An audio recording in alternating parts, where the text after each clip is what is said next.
Thank you. So thank you for the opportunity to be here in Vienna. It's a really beautiful city and beautiful place to do physics. And I'm going to try to give a very slow talk because it's going to involve, I think, things like entanglement entropy and charge growth, entanglement entropy, which are things most of you are not familiar with. So please stop me wherever you feel unsecure or things are not intuitive enough for you. It's better that you understand something and don't reach the end than I go fast and I don't understand. Okay, so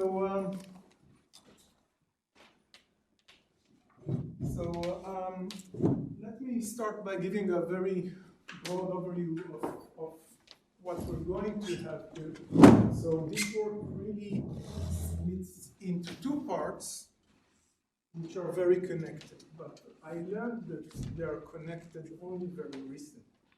So I was working for a year and a half on what happens when you bias systems, quantum systems, what happens to the entanglement entropy, and I resulted in two PRA papers. And then I was giving this talk in Erice in June, and Paula Rogero came to me and told me, you know what, you're really doing conserved entanglement, charge growth entanglement entropy. And I told her, okay, I have no idea what that is. And then Noah Feldman, who's a very talented PhD student in Tel Aviv, she came to me and told me, really doing charges of entanglement entropy. And then I said, okay, maybe I should check it out. So I started talking with her advisor, Moshe Rothstein, and we're now working on that. So it's still unpublished, but the result is pretty certain. I also want to acknowledge Naftali Smith from Ben-Gurion University, who really helped us with a few calculations here that are not on the slides, but nevertheless. Okay, so first of all, I want to give you the result, right? The big claim. So we have universal tail statistics of the charges of the entanglement entropy at the ground state, which is obviously too compact for most of the audience. Most people here would not know what is charges of entanglement entropy, and maybe they vaguely remember what to do with entanglement entropy. So I'm going to try to explain everything very slowly and try to start with something you all know very, very well. And so I want to do a coin flipping experiment. Okay, it's a fair coin. So if I want to look at the probability to have lowercase q heads out of q tosses, then I know the statistics, right? And if I want to try to give the approximate statistics when I have small variations around the mean, well, you all know what's going to be that. Okay. Statistics, and I can compare the exact result with the approximation, and for 400 flips, you can already see that it's a very good approximation, right? So the problem starts when I try to look at extreme events, not small fluctuations. So if I draw the semilog plot, so the solid line is the Gaussian statistics, and you all know that it really doesn't sit well with the exact result, right? So we need to do something else, and this something else, as I'm sure most of you know very well, is to try to consider large fluctuations.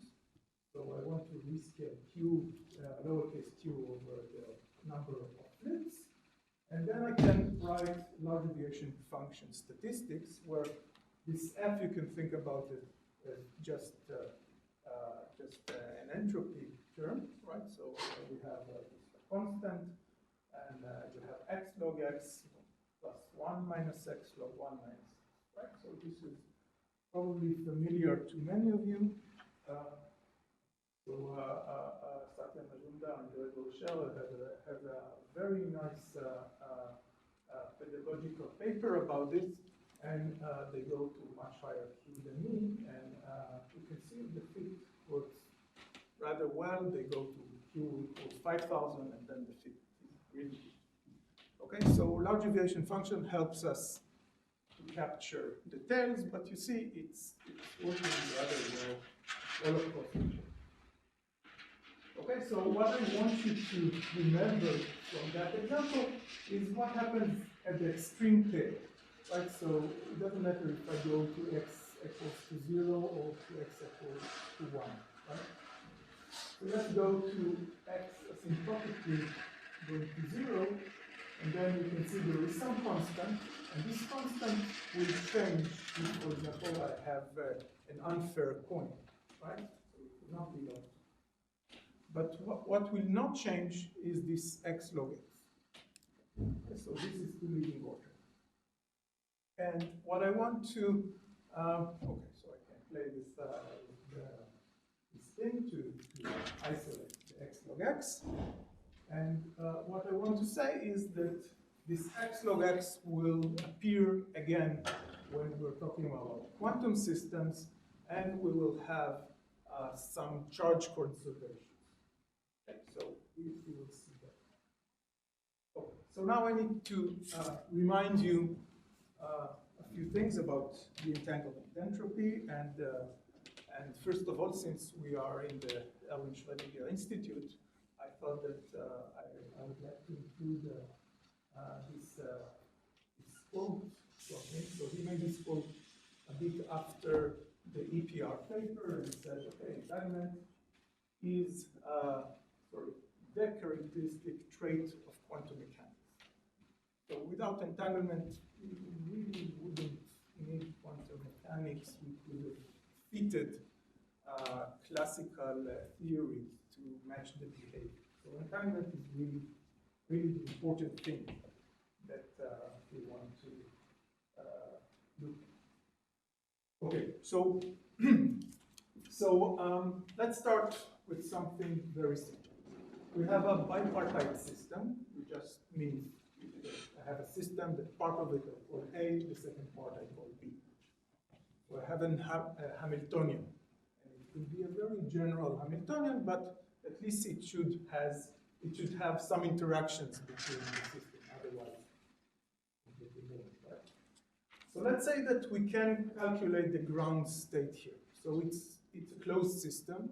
So the fact that I use a density matrix notation is just to make things a bit general, but you don't really need a density matrix, right? You can settle for a wave function.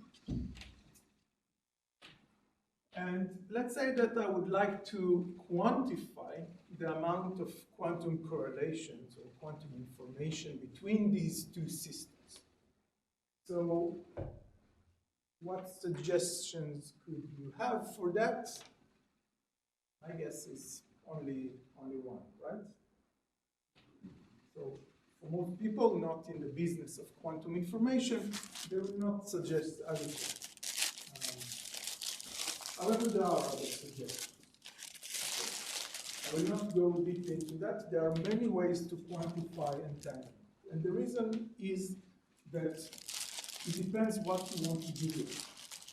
Some people want to build quantum computers, some people want to build quantum simulators, and it turns out that for every different use, there is a different measure to attach to it. However, for pure states, all of these measures, they go to the entanglement entropy. And since we're dealing with pure states for now, you can ask about mixed states later.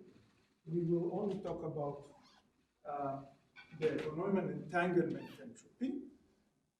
And before I go to, okay, so let's cover it. So we start with the ground state, rho AB. Okay. And I want to take a partial trace, meaning that I want to kill all the degrees of freedom of system B. But I could have done so for A. It doesn't matter for a pure state. So I'm killing all the degrees of freedom, and I'm left with the reduced density matrix of A. And then I just operate it with an entropy. So basically, you can think, for those of you that really don't remember, you can think about your density matrix. You can some positive operator, right? So you can diagonalize it, and you can write the eigenvalues. And you know that they sum to 1, right? So you can think about them like probabilities, and then this definition makes sense, right? Just like a bunch of classical systems. So now, what does it really mean to have that definition? It turns out that it means that if you want to generate from your state, you want to generate bend states, which are basically the simplest maximally entangled states. They are very useful. If you want to generate these, basically the entanglement entropy tells you what is the conversion rate between your state to the bend states. Okay? Sorry. Yes. The initial system A plus B is in a pure or in a mixed state? Pure. So right now everything is pure. You can. It's a great question. What happens when we have mixed states? And I have a partial answer. Okay. So we'll discuss it later. Okay. So for now everything is pure. So one thing that I want to mention about the notation here. So Vn is of course for Neumann. But thought is still not clear, so it will be clear in a minute. Now, I want to add something into the game. Now I want to say that there is a conserved charge. So for classical statistical physicists, that would mean that you have some conserved property in the system, let's say particle mass. Right? So you can think about the counting the particles in the system, you can count the particles in the A part and in the B part. And to say that there is a conserved charge, it just means that your operator commutes with this operator. Now what I want to do, and it's purely to make things simple, is to say that our charge in the system is fixed. So let's say we have Q particles in the system. Okay? We could have a superposition and then a mixed state, but I really want to fix it. Later we will see what happens when it doesn't. It's not fixed. Okay, so now it turns out that a really beautiful thing happens because you have these two operators that commute. So we can write our ground state of the reduced system in this block diagonal form. Why is it helpful? Well, it's helpful because instead of trying to deal with the whole matrix, which is going to be very big, you can deal only with this part, right? And then this part and this and that part. So we can do everything separately. And these blocks, each of them corresponds, you see there is a Q here. I can't actually see what it is. It's small.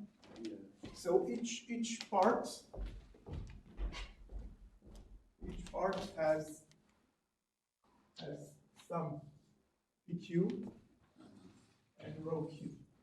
Okay, so basically what this means is that each part corresponds to small q number of particles in system A. So we basically can ask what happens when So sorry, I lost you. So Q is a conserved quantity, so A plus B. For example, and now when you trace, QA is not a conserved quantity. So QA is not a conserved quantity. Okay? Q is a conserved. Okay, and rho A is the reduced density matrix. Exactly. Now, it turns out that we can split this reduced density matrix domain to what happens if the subsystem A has Q particles, small digits. Okay? What happens if it has Q minus 1? Okay? So basically, you can deal with each of them separately, which makes life easier. Small q is the charge of the subsystem A. So Yes. there is a HA which commutes with small q. Is that how you No, it's not that it's conserved. It could be, think about a classical system, right? We have 100 particles in the system. There is a possibility there in the subsystem A, there are no particles, or there is one, or there are 30. And this is actually what it means, okay? This, you can say that we split the events to the event where you have 3 particles, 4 particles, all the way up to large Q. Okay? In quantum mechanics, you need to define that charge somehow, right? Yes, and this is completely defined by That is this. for the total system, I understand, but for the small system, when you are really representing in this small q manner, This is why we have QA and QB, right? When you act with QA on the row QA A, only acts on the state space of A, and the QB only acts on exactly. and QA does not necessarily commute with HA. No, not necessarily. Usually it would not. More questions? I guess it's not obvious to people that you get this structure. That's true. That's not obvious, but I don't want to go into exactly why we have that form, because it's going to be a bit. It's something that you close yourself in a room and think about and realize that it's not very elegant to present. Are you using sort of a Fock representation of this? Yeah. Yes. I will show you a specific example. Okay. So now I want to take advantage of that. So I showed that I can really deal with each of them separately. So we can say that the entanglement entropy can be written as a sum of terms. So each term is now called a charge resolved entanglement entropy, and small q tells us where we are. Okay? So the easy way to do it is just put a projector into this block. And okay, so what I've done so far is just split my entanglement entropy into many sub-contributions. And then, so this has been known for a long, but only rather recently it was found almost, I would say, simultaneously by this group, Sela and Goldstein from Tel Aviv and Javier Alcaraz and Sierra. These papers were published, I think, in a matter of days from each other. Completely different methods, but both of them looked at CFT systems at the ground state. And what they saw, so what I'm drawing now is the charge resolved entanglement entropy as a function of Q. So there will be a large Q cutoff here and 0 here. And what they found, they looked at small fluctuations around the mean. What they found is these Gaussian statistics.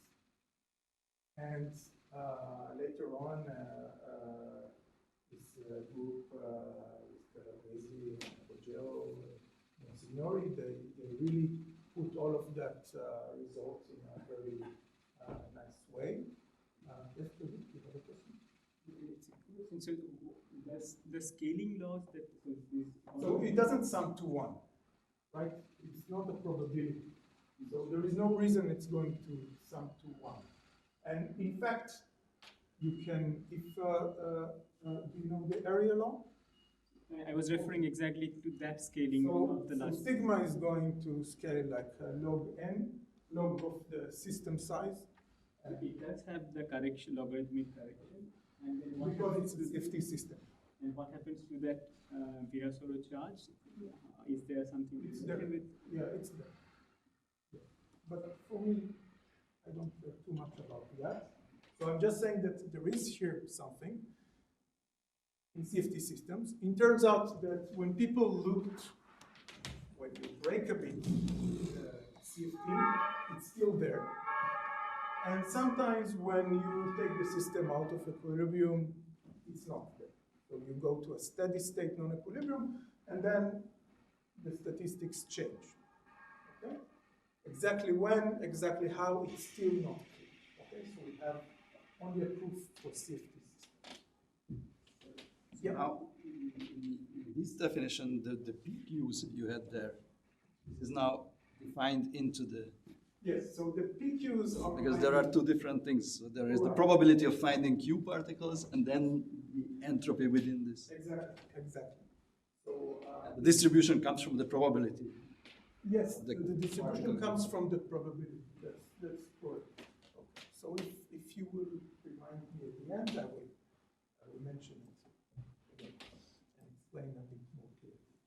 Okay, but the idea is that you can work this out and you can get this Gaussian-like statistics. And then, similarly to the coin flipping experiment, I want to ask what happens at the tails. Okay? And what I want to tell you is that the tails are universal and are dominated by this x log x statistics. Okay? So this is the result, which I hope that at least now you understand the result. Okay? Any questions so far? I really don't want to sound provocative. It's a real question. So, isn't it obvious that in a CFT that it will be universal? So there is no scale. So it's obviously a power law. What else could it be? Really, it's in a sense there is an expectation that it could be different from that. I'm not a CFT person, so I'm going to discuss very non-CFT systems from now forward. Okay. So these people were able to show it for CFT because they are excellent CFT people and they have really a lot of abilities to derive things from CFT. Sometimes it's interesting, but what I mean is, to me, that it's universal, it's obvious. So if you put a system at a critical point, whatever thermodynamic quantity, okay, at less so if you don't introduce a landscape, everything will be power law, everything. So this paper has made quite a splash, so it's too bad that you... No, it's not to me to decide what's... So for example, for me, it's not... I think there should be a very elegant explanation to this Gaussian statistics, and there is none. Okay? There is no hand-waving good explanation for that, because we don't really understand the range of validity. It's not only CFT systems. Okay? So it should be strange for this community to see Gaussian statistics without a good hand-waving explanation, but at least I didn't see one. Okay, so now I want to give you a very simple example, okay, which is very non-CFT-like. Okay, so I want to look at the two-site Bose-Hubbard model. Okay, there are only two sites. There is no CFT for sure. Right? So there is a tight binding hopping. Right? These are creation and annihilation operators, bosonic operators, and there is some interaction. So in fact, the interaction is not important here. Okay, so I'm going to kill it, and I'm going to tell you that at Q equals to 0, I can derive an exact solution for the ground state. So I can write the ground state as a wave function in this Fock space. So this Q part is lowercase q at subsystem A and Q minus lowercase q at subsystem B. And when I plug it in and try to find eigenvalues, I find that the lowest eigenvalue, which is just minus q, should be times t, not over t, has the statistics, which you know very well. So obviously, we're back to coin flipping, right? And for the coin flipping, we're going to get the x log x value. This is still not surprising, right? Okay, but if I would have asked what's the statistics of the two-sided Bose-Hubbard model, my guess is that you do not know in advance. But after you put it, it looks really, really simple. I'm confused. What are the Qs here? So you put Q bosons in the system, okay, large Q, and then you ask the same question: what is the ground state? And so here I fix the global charge. Okay, so now we have that, and I want to define the variation of the entanglement entropy of the charges of entanglement entropy from 0. So just the leading order, and in the leading order I get this x log x, and I put the minus sign just to make it positive. So the claim is this is what we're going to see in a very broad range of systems. Okay, CFT for sure. We're still working on it. I think it's much, much larger than that because we have many, many examples. Okay, so now I want to switch gears and have a completely different point of view. Okay? Many people that worked on large deviations discovered that instead of looking at a large deviation, you can see the system with a bias as being closely linked to a large deviation system, right? So basically, we need to somehow bias the system in a way that will resemble the large deviation form. Usually, you have to take a Legendre transform, and you can get the statistics. So now, how do I want to do that? So I take my Hamiltonian and put a bias. Okay? So I put the bias with respect to QA. Okay? The way you should envision that is that if mu is very large, most of the particles in the system would like to sit in the subsystem A, right? This is like having a double well potential and really making the left well very deep, right?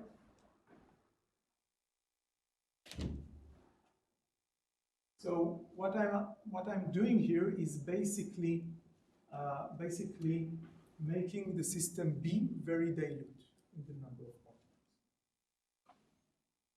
And then I want to define for a fixed charge, you can define this bias ratio. So the number of particles in A over the number of particles in B. Okay. And the statement is, which I'm going to give you examples and prove it in a few minutes. The statement is that whatever you do, whatever Hamiltonian you take here, so the proof is for finite systems. The idea is that it's going to scale like log R over R. Sometimes you can actually get the prefactor as well, but I don't think you do it as general. And then you can say, okay, but this looks familiar, right? Because really, R is just scaling like 1 over x, which means that we get back the x log x part, right? So this is what we're going to do. So first of all, I want to give the simplest example. We have a 2-qubit example, right? So maybe I want to look at something like this Bell state, right? So you can warn this state, right? And I write it differently. It's not with plus and minus, but with 0 and 1, but it doesn't matter anything. So this is a maximally entangled state, right? And I want to write a generalized state, just like the state, just with different prefactors. So I put cosine theta and sine theta. And I want to vary it, and I want to look at the von Neumann entanglement entropy as a function of theta. And naturally, it's periodic, and we're going from 0 to log 2, right? Which is the maximum entangled state, like the Bell states. And there is no log R over R here, right? You don't see it, you don't recognize it. Very different from a power. But we didn't write what is R here. So you can think about R as just the probability that this is occupied over that, right? So it's just Pythagorean square theta. And now when I plot the von Neumann entanglement entropy as a function of R, you can see, and this is without any fitting parameters, you can see that the von Neumann entanglement entropy decreases very quickly, just like the log R over R. Okay? So it works for this simple system. Okay? So you may say, okay, good, you told us about CFT, you told us about this very simple example. What happens when you have an interacting system and you solve it? Well, sometimes you can really solve interacting systems, at least in certain limits. So here I look at interacting spinless fermions. So you see there's the hopping terms between the fermions, and there is a nearest neighbor interaction term. And I put the bias on only half of the system. And I have some fermion number, which is conserved. And you can immediately see that, okay, so for here, I can really calculate even the prefactor. And I get log R over what usually was Q. Okay, so I forgot to change it. Okay, so just the global function. And it turns out that this prediction is really precise when you go to the larger limit, also for interacting systems. Okay, so it's not an accident of CFT, it's not an accident of a 2-qubit system. It really works. So here all the different circles and triangles are basically different U, different T, and different system sizes. Okay, so it's really, really well fitted. Okay, there are no fitting parameters here. Now, at the bottom and upper curve, you can also see that we have a similar result for the Renyi entropy. So for people like the Renyi entropy, it also works. It also works for other measures of entanglement, but because it's most of the crowd does not know it, so I'm not going to discuss it. And this is for the ground state of this. For the ground state. It doesn't work beyond the ground state. So it doesn't work. It doesn't work. Maybe accidentally. Not even the Gaussian behavior, or? I don't think that people tried it. But I don't see a reason for that. Okay, the ground state is really special. Oh, if I take the bipartite entanglement entropy of this will not scale as the log because it's not a CFT. So okay, that in fact I didn't check. Okay. So That would be so for me in a CFT where you had the logarithm of the entanglement entropy. okay. It was not so unexpected to find another logarithm. I will tell you. But here would be very interesting. This is the complete von Neumann entanglement entropy. This is not the charge result. Yeah, understand. So the von Neumann entanglement entropy is not Gaussian. It's only the charge result which has a statistics. Here, I bias the system to look at the tail of the statistics. Okay, I want you to remove all the other possibilities. So some of the structure of the Fock space should survive near very close to the ground state, no? Because if I turn on a little bit of energy, so why should this gravitational symmetry be killed instantaneously? I mean, I don't. So I didn't look beyond the ground state, but there are people that looked at what they call the mid-spectrum. And in the mid-spectrum, you don't see any of them, not even close. It's totally destroyed. Yes. But it's the The mid-spectrum. entanglement is much This coin toss character is totally destroyed. Sorry, just to make it sure, because I have lost. So now you are looking at the full entropy essentially as a function of the bias, right? Exactly. Okay, so you're not resolving it. Exactly. I'm not resolving it, but in a sense, you can see the connection, right? Because I'm really pushing the system. Yes, in a sense. Just a silly question. Could you remind me what was capital R here again? Okay, so R is the charge bias. Let me go back a bit. Just the number of particles in A over the number of particles in B in the ground state. So if you remember what X is, 1 over R, approximately. So this is specifically the rate at which the entanglement entropy vanishes as the bias goes to infinity. Yes. Okay, good. So let me just give you the sketch of the proof. So the sketch of the proof is that really, if I divide my Hamiltonian with the bias mu, I can think about lambda as a small parameter, right? So the simplest thing to do is just write a perturbation theory. And basically, this is an easy operator. I write it myself, so I can write the ground state using perturbation theory. And here it's very important to normalize. Okay, so you can tell me, wait, if I remember something from undergrad school, we usually Something wrong with the brackets there. Sorry? Something wrong with the brackets. Yeah. Okay, but it's just the lowest ground state was the first perturbation. There's an opening parenthesis problem. Yeah, that's it. Type Okay. After in the bracket. Okay, but it's just the contribution of the first perturbation and okay, the zeroth order and the first order. And what I'm going to claim is that the second order is not important.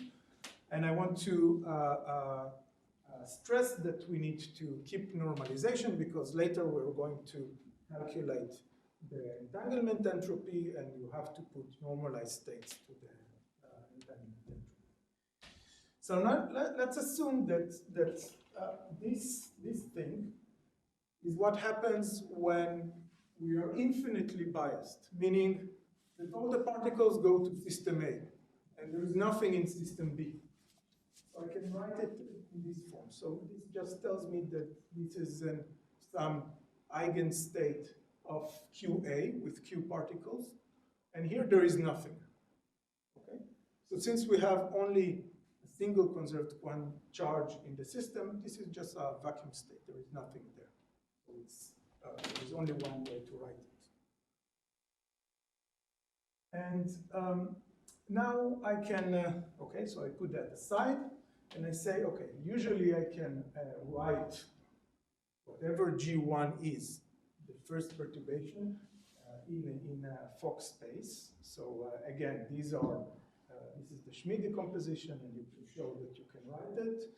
And these guys are autonomal eigenstates of QA and QB. So basically, the small q here and the q minus q tells us how many particles are in these states.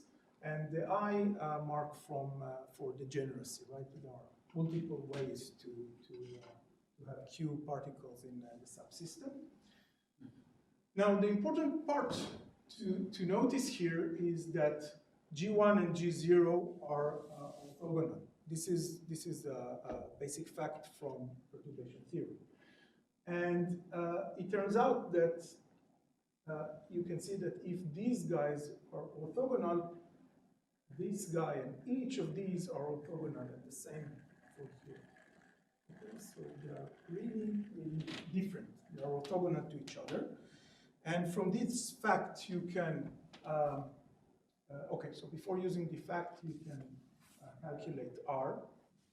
And you can see that QA is basically Q plus correction lambda squared, right? Because think about, we only care about this here. All the particles are in system A, and then there are these corrections. And on the bottom, okay, we are interested in the number of particles in B, and here there are no particles in B. So this scales like 1 over lambda squared, or Q over lambda squared. And then you can rather generally write the entanglement entropy and get this correction. Okay, so this is basically the leading order because of the connection between R and lambda. Okay, so this is the short way to see the proof, but you can see that the last time you did quantum mechanics was, I don't know, 15, 20 years ago, this is really easy. Okay, it's just perturbation theory. Now, when I got this result, I was a bit troubled because whatever you do, you get the same behavior. If something is too universal, it's boring, right? You cannot use it. So I wanted to try and break it. So let's try and break it. So remember, I started from fixed charge of a single conserved quantity. Let's say that we have a superposition of fixed charges. Well, in that case, there is entanglement between these weak states. So the entanglement entropy does not vanish. It goes to some constant, which is not universal. But the decay towards very large R values is universal. So no luck. We can't break it like that. So let's try a different way. So now I have multiple conserved charges, okay? For you, different species of particles. And in that case, again, there is a residual entropy even at R goes to infinity, which is not universal. However, the decay is universal and it's different. Okay, so obvious. Well, there is no length scale. If it's a conformal system, there is no length scale. Can you guess that it's different? No. I cannot guess the form, but I know that it's universal. It was 1 square. So it's I take a Ising model and I compute all the Binder cumulant. They are all power laws. I cannot tell you what power law it is, but they are all power laws. It's nu plus gamma, gamma divided by nu per delta, so, whatever. There is. So now you may think, okay, I used 1 conserved charge, 2 conserved charge. What happens for 3? Well, the same thing. This test basically tells you that using the entanglement entropy, you can distinguish between a single conserved charge to multiple conserved charges. Okay, that's the idea. Okay, so of course, I want to give you an example. So now I look at this interacting fermion chain. Now the fermions has spin 1/2. So there are 2 conserved charges, and you can see now I cannot solve it exactly, but still the 1/2 power law, I can see it analytically, I can see it numerically, the fit is very well. And I have to say there is a small caveat.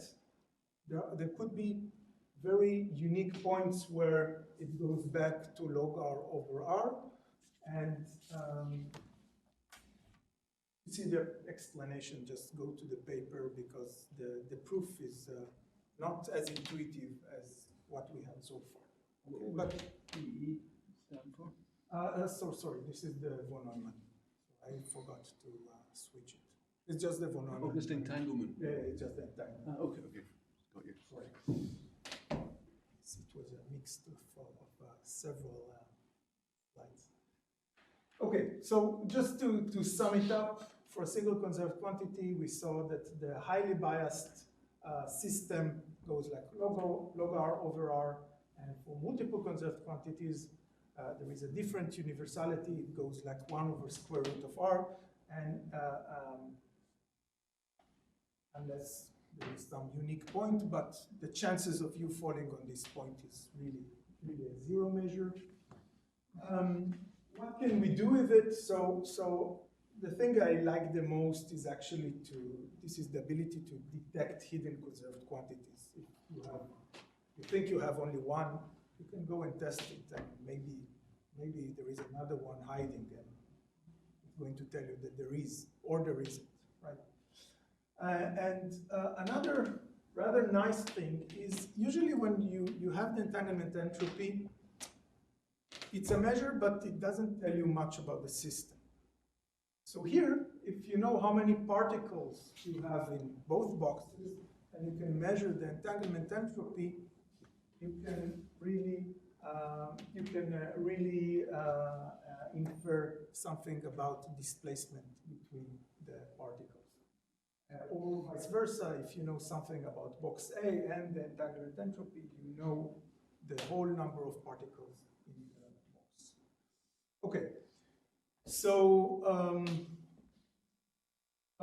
some discussion about this part. We can generalize these ideas.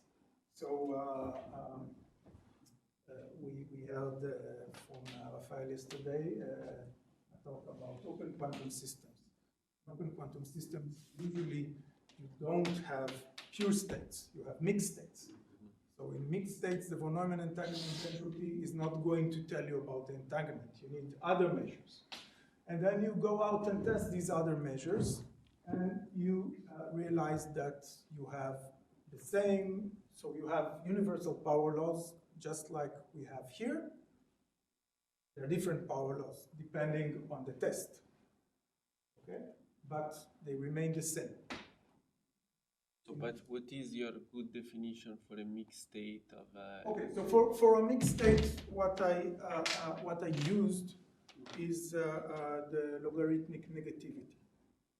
Okay, and for the logarithmic negativity, so I didn't work out the proof, but I have ample numerical evidence that we still go to a universal exponent. Okay? So for me, I use that because it's very easy to calculate. Yeah, but maybe we can discuss later. I would like to understand if it's a good measure of the entanglement of the system. Okay, so this is... for practical reason, I would like... Logarithmic negativity, we'll discuss afterwards about it, but for mixed states, it's very hard to put a universal way to order what is more entangled and what is less entangled, because there are different uses to what can you do with entanglement. So again, different experiments will say, I like this state better than that state. It helps me to build a quantum computer. It helps me to build a quantum simulon. Okay, so there are various, a whole field to try to find something universal. So far, there is no success. But the idea is that all the measures that I checked, they all give power laws. Okay, and these power laws don't change if you change the Hamiltonian. Okay, it's just about conserved quantities. Okay. We can skip that. So there are a few open questions, and I think that it would be very nice to see whether we can break down these seemingly universal behavior if you go to continuum models. My proof is only for finite dimensional systems. If you have non-perturbative models, because my proof relies on a perturbation theory, and what happens when we're close to a quantum phase transition, there is closing of the gap, because then we look at states that are not a ground state, but they are closing fast, so maybe there will be a breaking then. And of course, okay, this is not the right crowd probably, but if any of you have an idea for an experimental demonstration, I think it would be nice. Okay, so just for the maybe last couple of minutes, I want to go back to large deviations and give you the hint of the proof. So basically, we saw that for the Bose-Hubbard model, we are going to coin flipping, right? And a different approach would not be to look at the large deviation function, but rather at the Cumulent generating function. So we just take the trace of the density matrix with respect to this biasing operator, which reminds us a lot of what we did so far. And if this one has a universal behavior, that one would have a universal behavior as well, right? Because they're just Legendre transforms of one another, right? So the idea is to really prove that. And the proof we have is that, well, indeed, G has a universal form that looks like that. So there is some non-universal constant here, and there is some non-universal constant here, which just has to be positive. And if you take the Legendre transform of that thing, you get back F. And it turns out that in different systems, for example, system that, okay, you can have very different scalings. It's not necessarily Q, it can be Q to some power, but still these universal forms remain. And basically, the proof relies on the fact that there is a large deviation function for no particle in subsystem A, and the ratio between the probability to have 1 particles in system A and 0 particles in system A scales in the same way like the large deviation function. So there is some Q to the power of K, and R is obviously positive, because it's a division of probabilities. So if you assume both of these, you can find the large deviation form. And then there is another step to calculate the entanglement entropy. So far, this idea of proof works only for CFT system. So what I want is it works for other systems as well. I know that it works for other systems as well. So I'm still looking for a proof outside of CFT regime, but so far we don't have it. Okay? So, but in any case, if you have this form and you are in a CFT system, you can show that this tail is indeed X log X. Okay, so if you have questions, I'd be happy to answer them. Thank you.